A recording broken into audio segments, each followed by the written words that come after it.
Hey everybody, this is Daryl, aka The D from the Simply Incredible podcast. And tonight I have my last haul of 2020. It's a good size haul there. And it kind of goes with the last two haul videos I put out. Another one or two, three big key issues, one more run, and some more good books. You know the old saying, Ricky, my good friend, thank you for hooking me up. But something he says a lot, it was too good a deal to pass up. Yeah.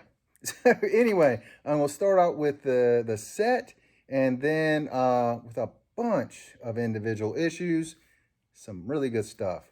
We start off with Pestilence number one. This is the complete set. There's number one. Really, really good run. This was kind of a last minute addition, this entire run. And the reason I wanted it, I have a feeling at some point it's such a good run that I feel like at some point there's going to be a series on this. This is a variant, I believe Heroes Con exclusive. I believe that's what that one is. Beautiful, beautiful covers. You can see a cover, and like I said, I think this is a Heroes Con exclusive. Issue 2. There we go. Issue 3. And I will say, if you haven't read this run, really good. I've said it 3 times. It is still really, really good. Issue 4. Issue 5. So I had issue 1 and 2, but the rest of it I did not have. And issue 6. So there's that run. Really very happy to add that to the collection. Very happy.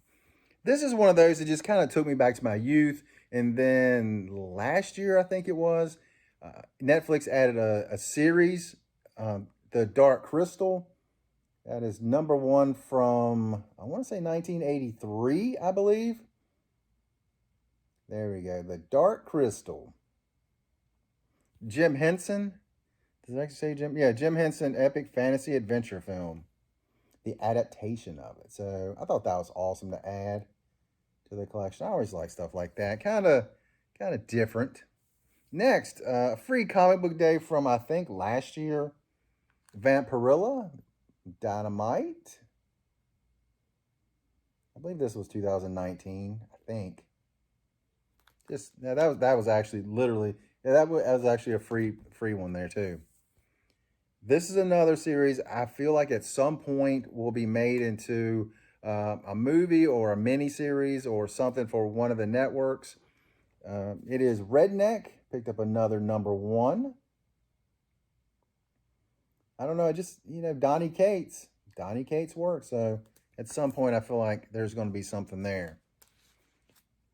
This is one I was just like, okay, yeah, I'll go and pick this up. There's a price on it.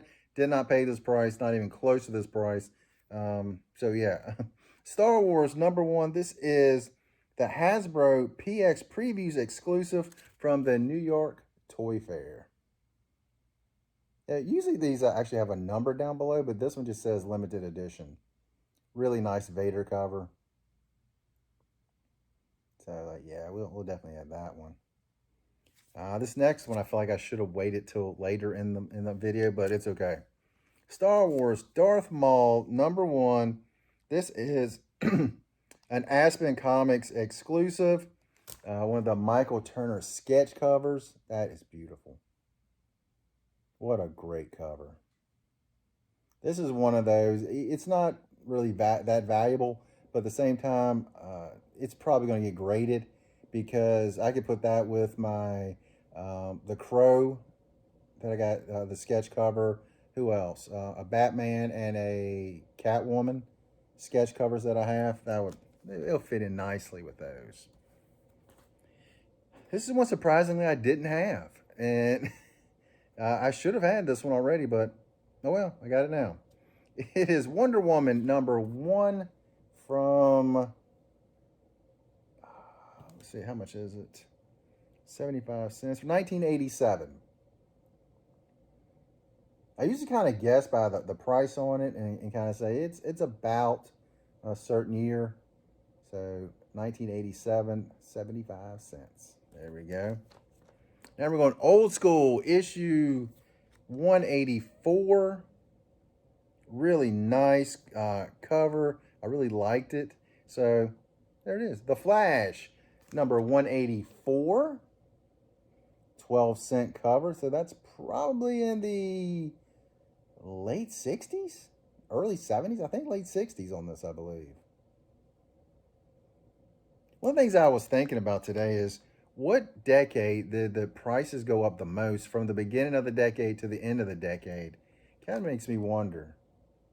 So I figured this decade from 2001 to 2000, or not 2001, 2011 to 2020, I feel like that decade had prices go up quite a bit. Unless some people will count it like 2010 through 2019.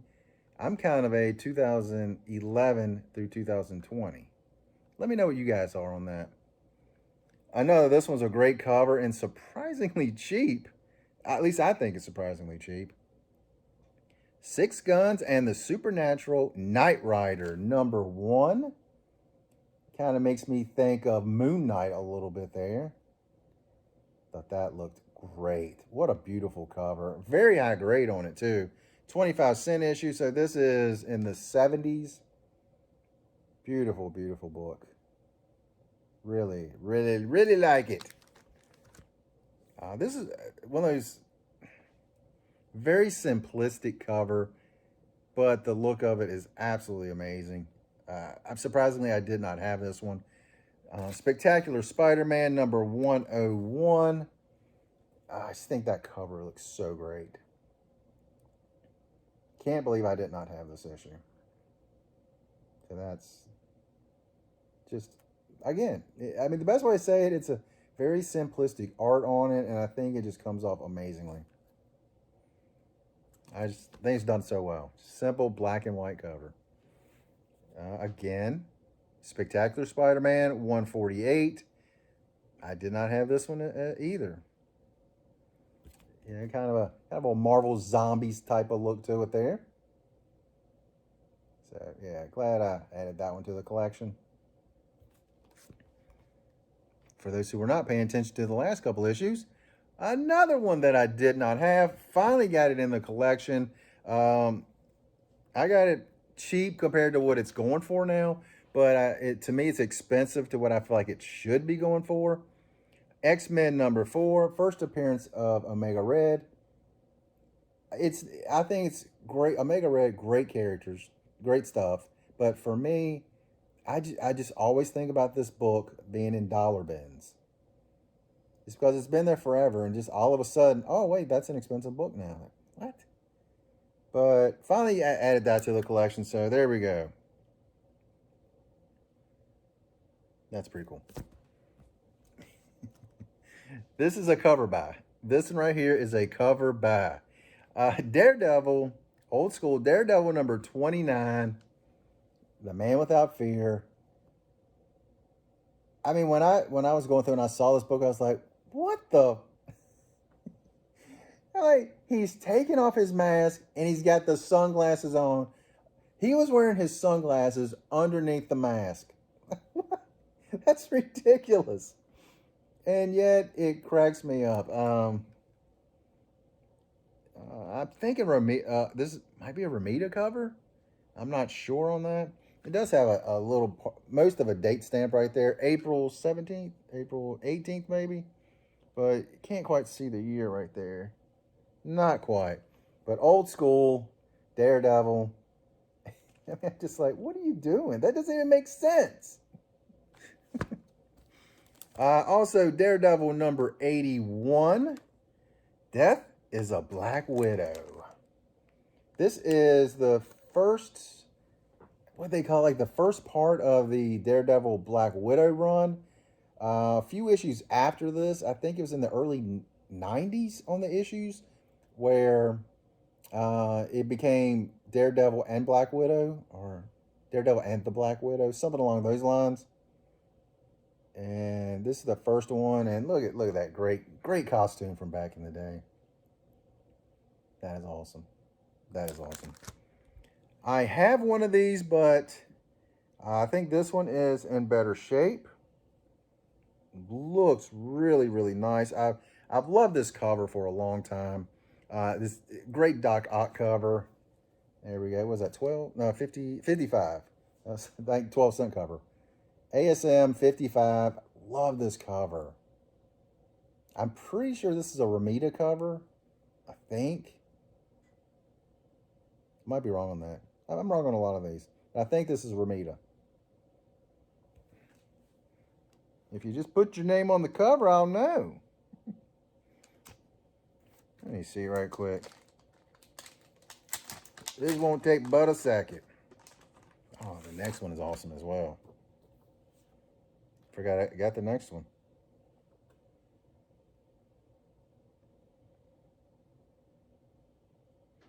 Yep, Ramita. Not junior, senior Ramita. So that is such a great cover. This one will probably get graded. It's not going to be a 9.8 by any stretch of the imagination. But, I mean, I'm thinking 5, 6, something like that on that. I think that's pretty good. Another great cover. I'm pretty sure this is also a Ramita. This one is in a little bit lower grade than the last one. Amazing Spider-Man, number 47. I just think it's a great Craven the Hunter cover. I think that's a great cover. And when I was looking at this earlier today, I actually start laughing. Because when I see these pants, I just think of people I've seen like going in Walmart with the stretchy pants. Yeah, and I cracked up laughing. I was like, I know I've seen people wearing these pants, going to the gym, wearing the wearing the stretchy pants, working out and stuff. And I couldn't help but crack up laughing when I saw that. I thought it was hilarious. Craven the Hunter. Nowhere near a first appearance, by the way, but still awesome book. This one is not the first appearance, but is an origin. Ms. Marvel, number 1, the origin of Ms. Marvel. Pretty sure that's the origin. One, in my mind, I think I've picked this one up recently. At the same time, I'm thinking I did not pick this one up recently. Because I know I picked up the first appearance of Mystique not too long ago. So there we go. Really cool.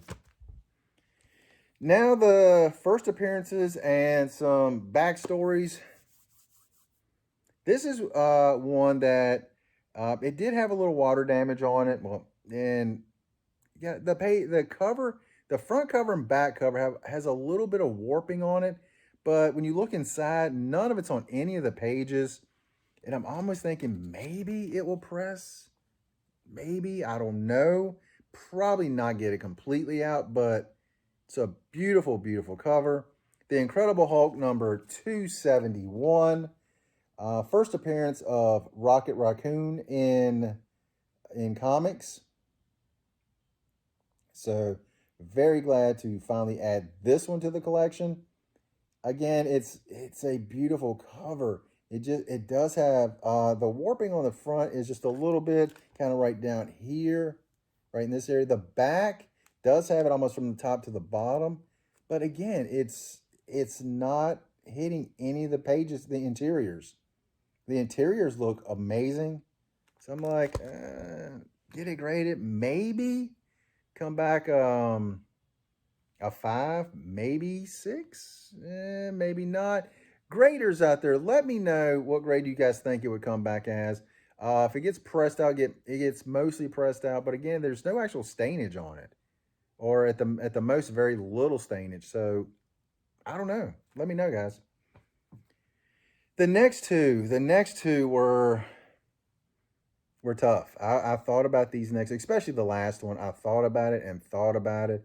And I'm like, do I pull the trigger on it? I don't know. But this one was actually a pretty quick pull, even though, Ghost Rider #1. Uh, I had to. I had to pull the trigger on this. It's a pretty good grade. My guess is a 7, maybe higher. I mean, there's a little bit down at the bottom, a little bit on the edge, but the spine itself, yeah, looks pretty sharp. Looks pretty sharp. So I think that's a pretty good copy right there. The interiors look really, really good. I think that's a pretty good copy right there. So pretty happy to add that to the collection. And the last one I picked up, it was so hard for me to say, do I do it? Do I not do it? Because I'm thinking this one is somewhere between, I know this is a big range, somewhere between 3 and 4.5. A really good cleaning on it because it definitely does need a cleaning. Um, and it does need a pressing. I'm sure, well, anything, press. But it's a beautiful copy. The old, it shows up really well. It is this beauty right here. Marvel Spotlight #5, first appearance of Ghost Rider. So very, very happy to get this. I think it's, again, if it were to come back a 4, maybe a 4.5, which I doubt it'll be 4.5. Yeah, I'd be very, very happy with that. It'd be one heck of a way to end the year. The last few days, I picked up some huge key issues for me. So, it's not Amazing Fantasies 15 or anything, but some huge key issues over the last few days. Pretty happy. Pretty happy. So that is my last haul haul video for 2020. And then after that, I will next in the next few days, I will do kind of a recap of 2020. And maybe after that, what am I looking for 2021? I'm looking to go to a convention. I know that. I know that's on the list. But that's all I got. One more awesome haul. Let's throw those two books up there. Look at how beautiful that is. That looks awesome. One heck of a way to end 2020. That's all I got. You guys have an incredible day.